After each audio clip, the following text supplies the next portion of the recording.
Oi pessoal, tudo bem? Tranquilos? Seguinte, eu sou o Walker Hanashiro, sou professor aqui do Colégio Curso Gauss, das disciplinas de Sociologia e Filosofia, certo? No nosso encontro de hoje, vamos trabalhar especificamente uma aula a respeito de filosofia, sendo que nós iniciaremos desde o princípio, falando um pouquinho sobre a filosofia do período grego, né? A filosofia antiga, tudo bem? Especificamente a respeito do período pré-socrático cosmológico, ok? É importante enfatizar, antes de nós iniciarmos a nossa aula de hoje, que a filosofia grega ela está dividida em 4 principais períodos, vamos dizer assim. O primeiro período é o período pré-socrático cosmológico, o segundo período é o período socrático antropológico, o terceiro período, o período sistemático da filosofia de Aristóteles, e o quarto período é o período helenístico, ou chamado período da filosofia greco-romana, porque marca a transição do Império Grego para o Império Romano. Tudo bem? Então esses são os 4 grandes períodos que compõem a filosofia na Grécia Antiga. Mas na aula de hoje nós vamos falar a respeito do primeiro período, que é o período pré-socrático, o período cosmológico da filosofia. Tudo bem? É importante enfatizar que esse período é um período que é assim chamado porque ele é anterior à filosofia socrática, anterior à figura de Sócrates, tá certo? E esse período é chamado de cosmológico por quê? Porque essas preocupações filosóficas giravam em torno principalmente de tentar compreender a origem e o funcionamento do cosmos, ou seja, a origem e o funcionamento do universo. Por isso que o período pré-socrático é chamado também de período cosmológico da filosofia. Tudo bem? Beleza? Seguinte. Essa abordagem filosófica ela vai ser iniciada aproximadamente no século VII a.C., com a figura de Tales de Mileto, aquele que foi considerado por Aristóteles como o primeiro filósofo de fato. Por quê? Porque Tales buscou compreender de uma forma lógica, racional, sistemática, qual seria a origem e o funcionamento do universo. Tudo bem? É importante enfatizar então que a filosofia pré-socrática, ela tinha como objetivo explicar sistematicamente, através do logos, do estudo do conhecimento lógico-racional, a origem do universo, a origem do cosmos e os fenômenos naturais que o regem. É importante enfatizar que é fenômenos naturais, por quê? Porque anteriormente os gregos já tinham uma forma de tentar explicar a origem, o funcionamento do universo. Os gregos já tinham uma narrativa para tentar dar sentido e significado à origem e existência de algo, que era o pensamento mitológico. Mas o pensamento mitológico ele baseava-se fundamentalmente em explicações sobrenaturais, ou seja, a partir das crenças, dos dogmas religiosos e dos valores presentes na cultura grega. Já Tales não. Tales vai tentar explicar as mesmas coisas que a mitologia buscou compreender, só que por um viés diferente, pelo viés lógico-racional. É aí que surge a filosofia. Não à toa a filosofia surge enquanto uma cosmologia, porque ela vai tentar explicar de forma lógica, racional, a origem e o funcionamento do cosmos. Tudo bem? É importante enfatizar que no pensamento mitológico nós tínhamos uma teogonia, que eram explicações sobre a origem dos deuses, depois uma cosmogonia, uma explicação religiosa, uma explicação mitológica sobre a origem do cosmos, e agora uma cosmologia, que é uma explicação lógica, racional, sistemática, portanto filosófica, sobre a origem e o funcionamento do cosmos, sobre a origem e o funcionamento do universo. Tudo bem até aqui? Então o que eu falei até agora para vocês? Primeiro, que o primeiro período da filosofia grega foi o período cosmológico pré-socrático, iniciada em torno do século VII a.C., com a figura de quem? Tales de Mileto. E a principal preocupação da filosofia pré-socrática era compreender e explicar de forma lógica e racional a origem e o funcionamento do cosmos, a origem e o funcionamento do universo. Tudo bem? Beleza? É importante enfatizar, pessoal, que uma das principais expressões desse período foi a escola jônica ou a escola de Mileto, certo? Uma escola porque representava um conjunto de pensadores, certo? Que estavam localizados na cidade de Mileto, na região jônica, né? na Ásia Menor. Mileto era uma polis que pertencia ao Império Grego. E a escola jônica, a escola de Mileto, também era conhecida como a escola monista naturalista. Por que escola monista naturalista? Monista vem de mono. Mono é único. Porque, segundo os jônicos, né, haveria um elemento único fundamental que teria dado origem a tudo que haveria na natureza, a tudo que haveria no cosmos, no universo, certo? E esse princípio único, originário a tudo que há no cosmos, seria o quê? O que eles chamaram de arquê. Aliás, a arquê era a grande obsessão dos filósofos pré-socráticos. Obsessão por quê? Porque eles queriam identificar, através de um pensamento lógico, racional, qual seria a origem, qual seria o princípio, qual seria o elemento primordial que teria dado origem a tudo que haveria no plano material. Dentro dessa perspectiva, então, nós poderíamos chamar que a escola jônica, ou a escola de Mileto, ela era ou representaria uma filosofia da physis, uma filosofia da natureza, uma filosofia da matéria. Por quê? Porque esta corrente estava preocupada, sobretudo, em tentar explicar de forma lógica, racional, a natureza, o princípio, a origem de toda e qualquer matéria. Tá certo? E a origem de tudo isso seria a arquê. Tudo bem? Para facilitar o entendimento de vocês a respeito do que é a escola jônica ou filosofia pré-socrática, é só lembrar do brinquedo Lego. O Lego é um brinquedo em que você monta os bloquinhos, as peças, não é verdade?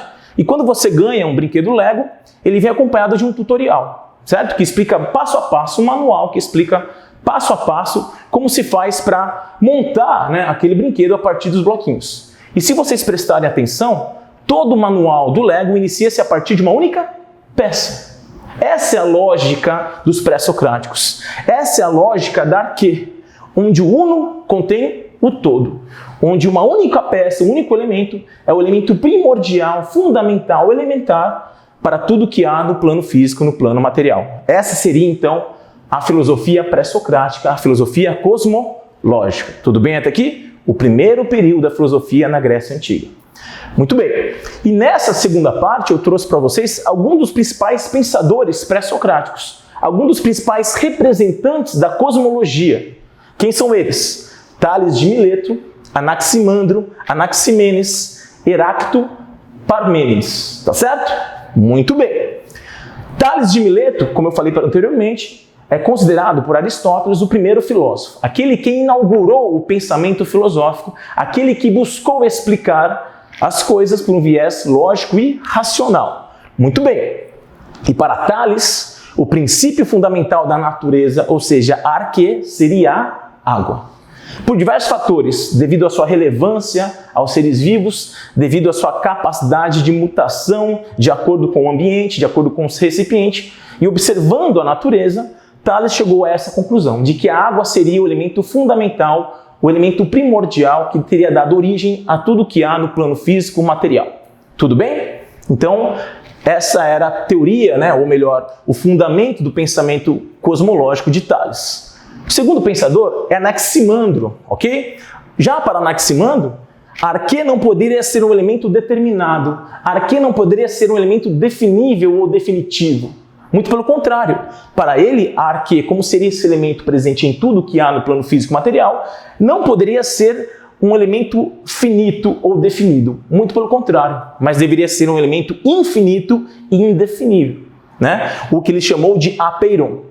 Aqui se dá uma explicação metafísica, aquilo que se afasta físico do plano físico material. Ele vai tentar explicar a origem e o funcionamento do cosmos, não por um elemento específico da natureza, mas por um elemento metafísico que ultrapassa esse mundo aparente e o plano material sensível.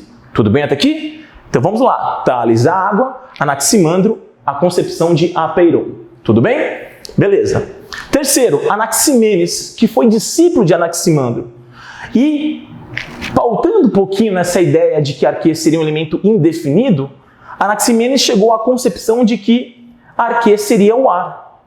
O ar seria o elemento fundamental, primordial, a origem, o funcionamento do cosmos, né, do universo. Então, para Anaximenes, a arquê seria o ar. Tudo bem? Temos agora Heráclito. Heráclito, ele parte de uma concepção de que tudo flui, certo? Ele que é o autor da célebre frase, né, que vai dizer: nenhum ser humano se banha 2 vezes no mesmo rio. Por quê? Primeiro porque a água do rio ela é corrente. Aquela água que passou por você não vai passar novamente. Ela vai descendo o rio abaixo. Da mesma forma que você, enquanto ser humano, está em constante mudança, em constante transformação. Primeiro, fisiologicamente, né? Moléculas nascem e morrem a todo momento em nosso corpo, né? O ar que nós inspiramos, né? E o coração também bombeando sangue. Então a gente está em constante mudança e transformação, inclusive a respeito das nossas ideias, né? Então Heráclito está enfatizando que tudo flui, tudo é um eterno devir, tudo é um eterno vir a ser. Portanto, a única constante, a única lógica do universo, do cosmos, seria essa fluidez.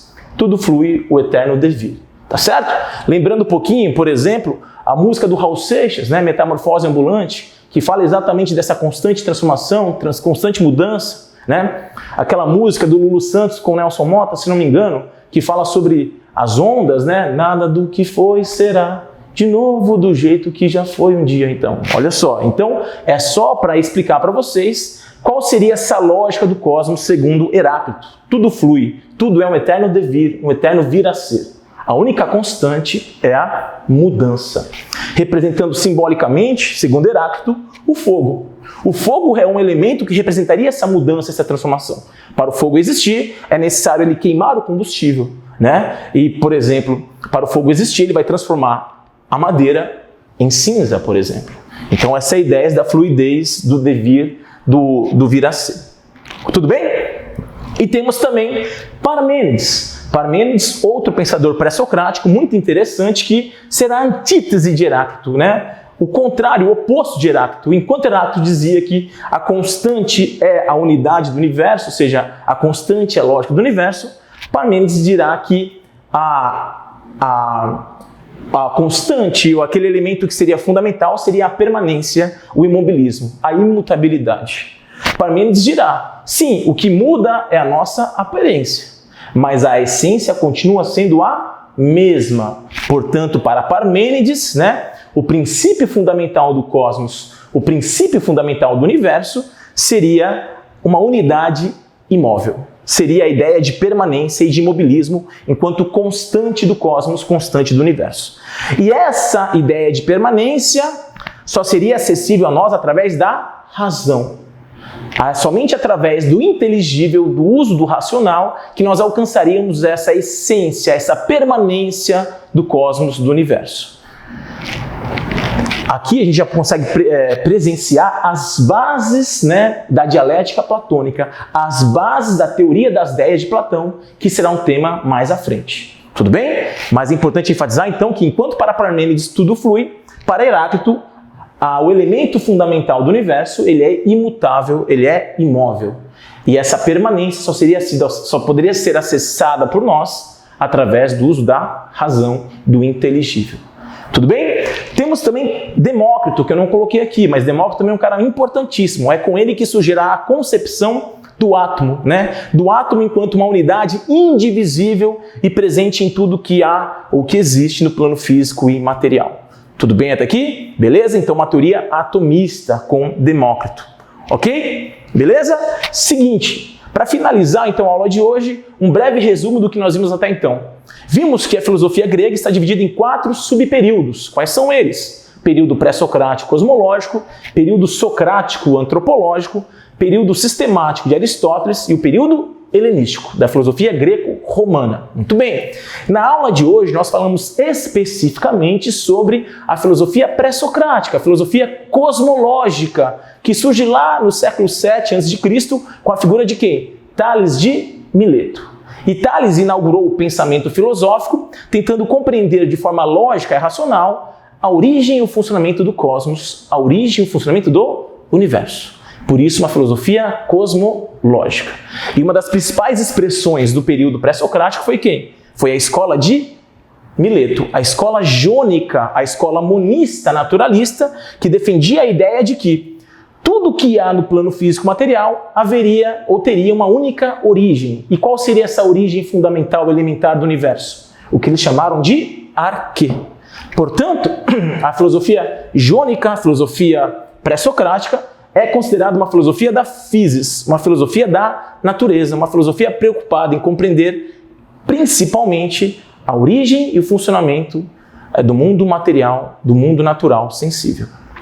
Tudo bem, pessoal? Ok? Espero ter contribuído, espero que essa essa nossa apresentação, essa minha apresentação, sirva como algo para aguçar a curiosidade de vocês, para aprofundar cada vez mais a respeito de algum desses pensadores. Tudo bem? Beleza?